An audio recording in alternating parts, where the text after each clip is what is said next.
States and what's the strategy you will take in the future. I think it's very important for us to control the disease in the whole world. And today I just want to share some experience from China to all of you and all the friends in the internet. So I will share my slides. Okay. Okay. Yeah. Okay. Briefly, I will show the epidemiology of COVID-19 in China. You can see here, this is the curve of the confirmed cases in China. We can see the peak of the disease emerged around February 21, and after that, the emerging, these new cases every day. You can see here the new cases, the new cases of the confirmed cases in China every day. We can see the peak around February 21, and after that, we can see that only in 1 month that China controls the disease very well. But today, I want majorly I will share the experience in Shanghai, because I am the chair of the expert committee in Shanghai, and I know everything happened here, and I want to show some experience to control the disease in very early stage. So here I want to compare some different strategy happened in China about the prevention and the control of the COVID in China. Actually, in China, we can see that the Wuhan is the epicenter of the disease, but Shanghai, in the end, we found that only 500 cases. So everybody in the world I met, when we talk about the strategy China took, they would ask my question: why Shanghai, a big city with 30 million people population and only 500 cases? Therefore, I will divide the cities in China according to the epidemiology. So you can see here, if the disease stay in the very early stage, just like Shanghai with the imported cases, we can see here, Shanghai was not locked down, and in Shanghai we just slow down the city, and we do the testing for the disease very quickly and expensively for all the patients. And when we found the patient, the CDC will do the tracing for every close contacts, and the whole society takes the social distancing completely.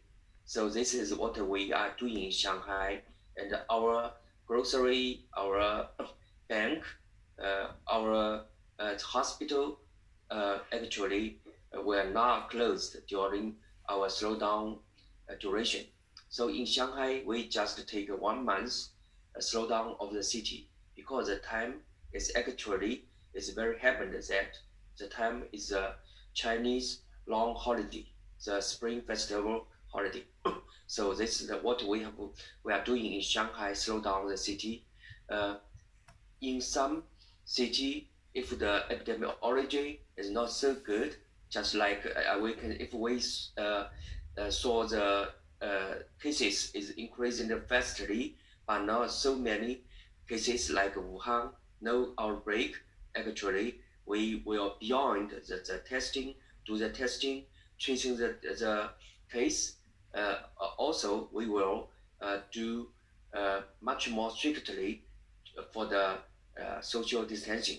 So not only stay at home, but we will do more to close all the restaurant, recreational site, and the school, and everything that was have lots of people, population crowded site will be closed. So this is a shutdown and of course it might be the internal transmission also will be inhibited. So, but if in Wuhan, it's actually the epicenter of China, so our government will lock down the whole city and stop all the transmission and quarantine the patients at home and break the transmission in the city. So very, very strictly. So that was what we have done in Wuhan. And actually, only after 1 month, today, everybody here, you can see that on the April 8th, the Wuhan city restarted after 2 months lockdown. So this is a different strategies we have taken in China, just according to the situation of the epidemiology of the city. So I think not only one strategy was taken in China, but we did according to the epidemiology situation in different cities. So here I will show you the epidemic trend in Shanghai. You can see that the first case emerged in Shanghai. It was an imported case from Wuhan city. But after that, you can see here the red bar here. You can see that the China government took a very strict strategy, locked down the Wuhan just after several days later, because you know that the Wuhan, the outbreak was found at the January 1, so very early, almost several weeks ago, before Shanghai imported case. Also, you can see that so our government in Shanghai encouraged citizens stay at home, and also we can actually we take a very intensive test, and we open the network of fever clinic in our city. So what we have done in this city, just 3 steps. The first one, we slow down the city. Next one, we open the network of the fever clinic, and the third one, so we just take the advantage of the lockdown of Wuhan. So I think these strategies are very important. Actually, we do the test for every suspected cases from Wuhan. So once we found the confirmed case, the CDC traces all the close contacts. Actually, in Shanghai, we have almost 2,000 CDC staff. They will do the case tracing, and meanwhile, we do. Meanwhile, we did not close the hospital. We did not close the restaurant. We just keep the transmission in the city. Only the public transmission was stopped. So after a very strict strategy we took, you can see here, only after 3 weeks, we resumed of the resumption labor was here. You can see here at February 9th. So only after several weeks, we stopped the imported case in Shanghai. Also, we stopped the local transmissions. We stopped the spread in the community. So after four weeks, actually here, we closing the public schools because we are very concerned about the outbreak in the school. So after that, 1 month after the first imported case, we can see here almost no imported cases and no spread in the community. But you can see here globally, there's an outbreak globally, also in the United States and the European Union and other countries. So all these cases are the first wave in Shanghai. All these cases are from imported case. So recently in Shanghai, we almost have 200 cases. So all the cases are the imported case.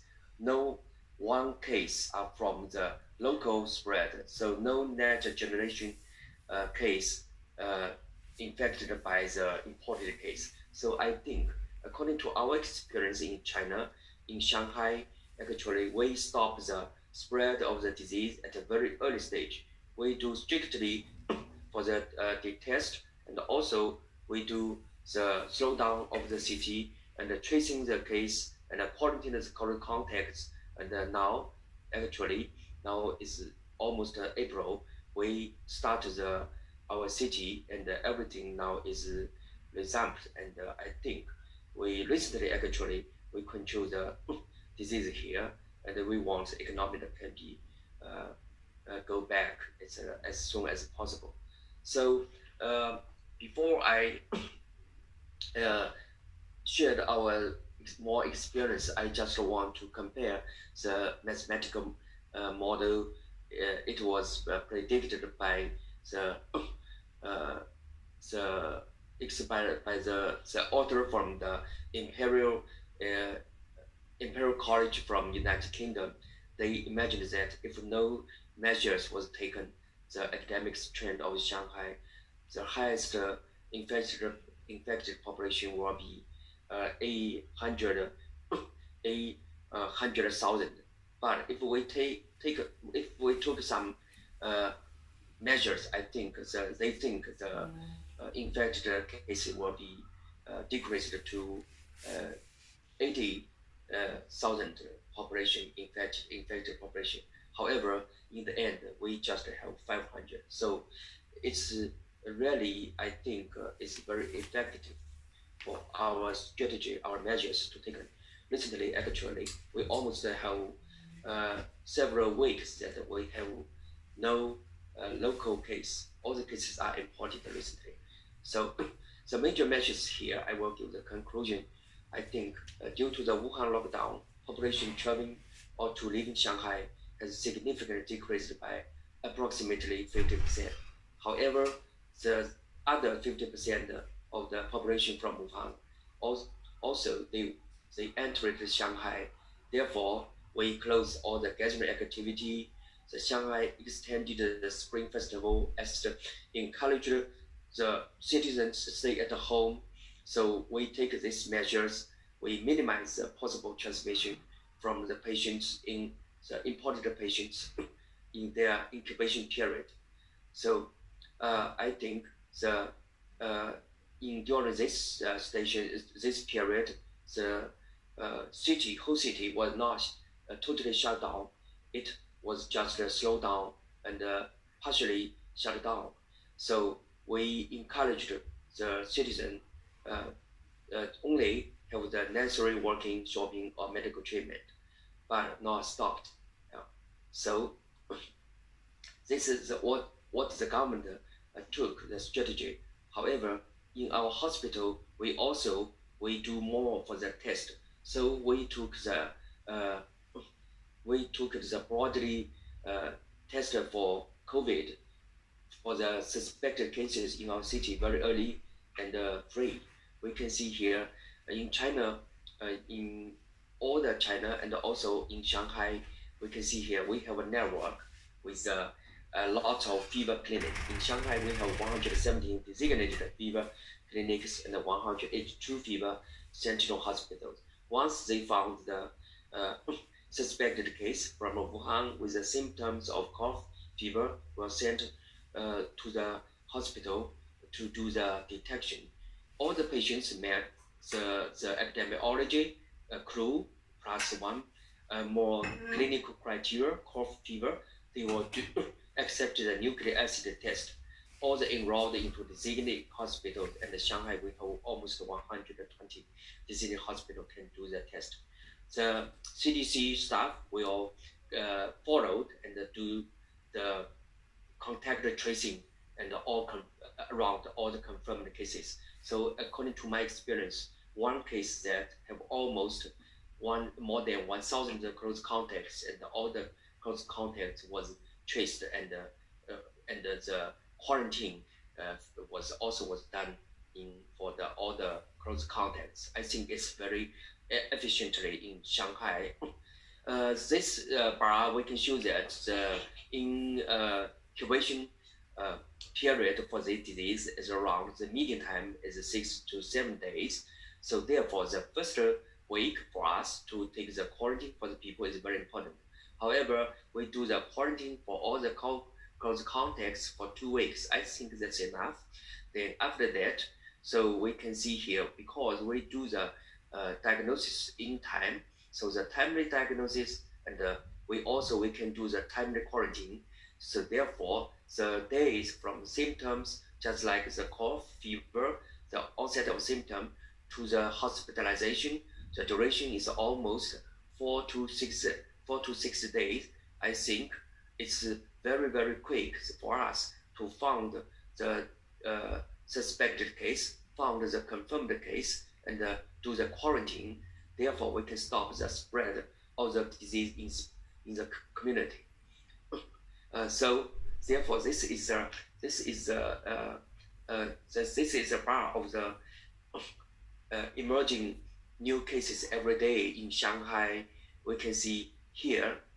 So all the red bar is represented the imported case. The green bar represented the next generation case, which is the spread of the disease in the community.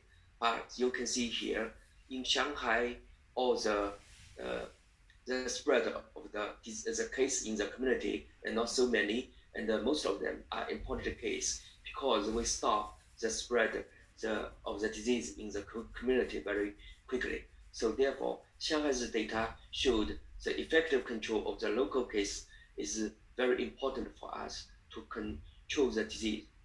So the above the experience from Shanghai, and but I want to share some information in Wuhan, the epicenter of the city. Today I saw that lots of the city in the world globally, there's a lot of vulnerable country, just like in Africa, in India.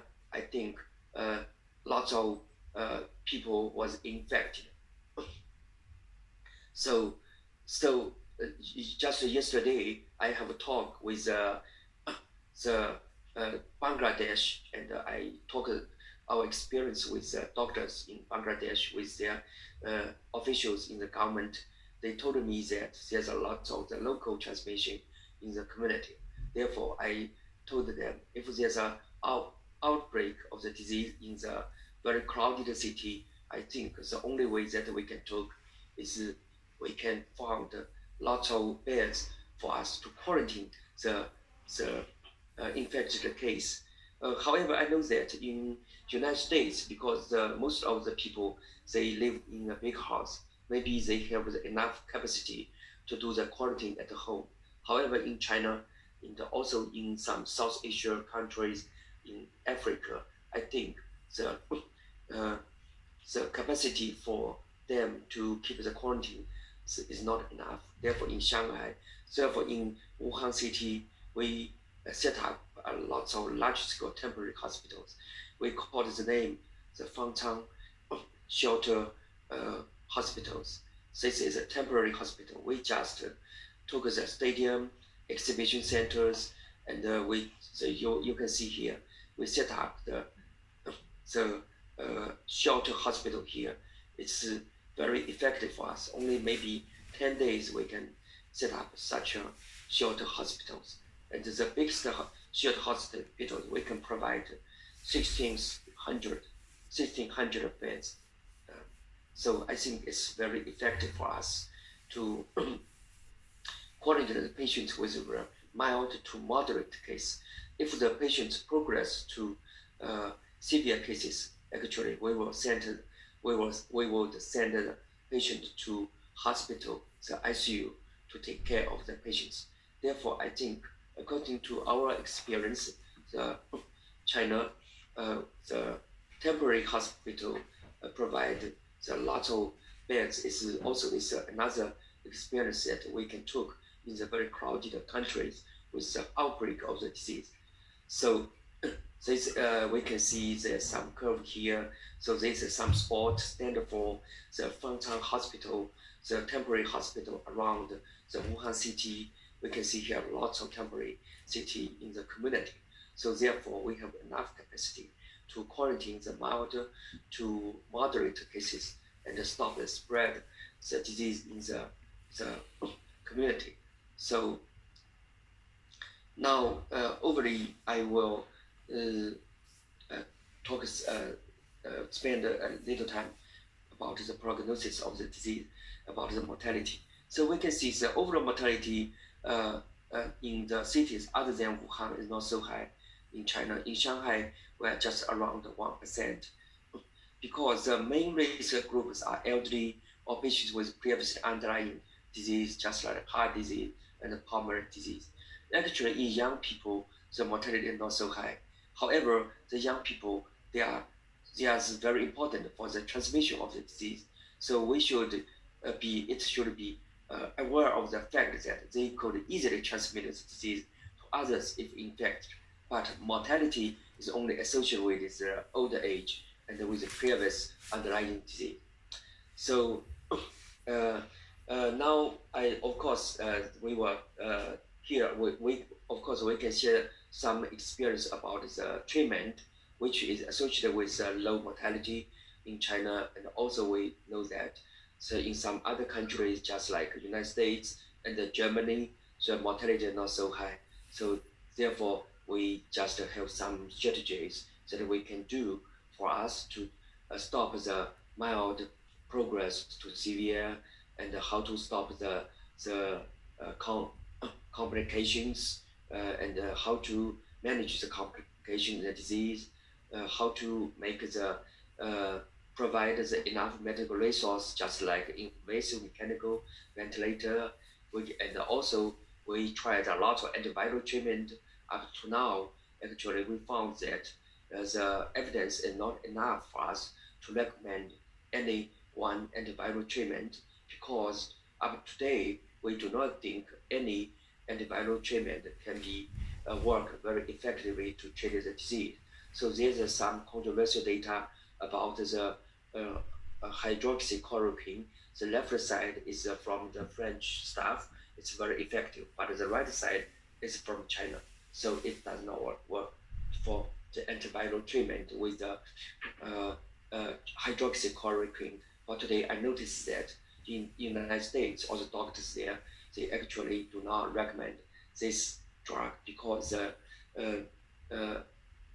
evidence for this drug is now today is limited. So I think for us, how to decrease mortality, I think sufficient respiratory support is very, very fundamental. So I think the overwhelming of the patients in the hospital will be a strategy. It will be a tragedy, and I think we can stop the disaster with the overwhelming patients in the hospital. Only very severe patients should be taken into the ICU, and we should prepare enough ICU beds in the city. So if we take the strategy with the herd immunity, I think it will be very dangerous. The medical resource can keep the patients at a very good, such as oxygen level. I think it is really associated with the mortality among the people. So of course, in our patients, we will notice some indications for the patient developed to the severe or critical ill. There are some indications here: D-dimer, lymphocyte counts, LDH, ferritin, and everything. Therefore, we would find the patient at high risk, and we will take the timely measure to manage the progression of the disease. Meanwhile, of course, we will take some anti-inflammatory treatment for the disease, because we know that the COVID is really similar like that SARS, MERS. Of course, it's not so completely similar, but however, there's something we can share the experience from the other disease. Today for the antiviral and also the anti-inflammatory treatment in the COVID is remained to be lots of controversial opinion. But I think with the union, with the help from the experience from all around the world, I think in the end we can have the consensus about how to decrease the mortality in the patients. just like how to use the biological antagonists in the patients, and also just like how to find the proper time frame to intervene from mild to severe progress. I think this experience also in China, we can share in the future if we have time. So thank you, because the time is limited. So I just talk very briefly about the experience. Of course, I want to know more about from our colleagues from the United States. I think it will be also very helpful for us to manage our disease in the future. Thank you very much.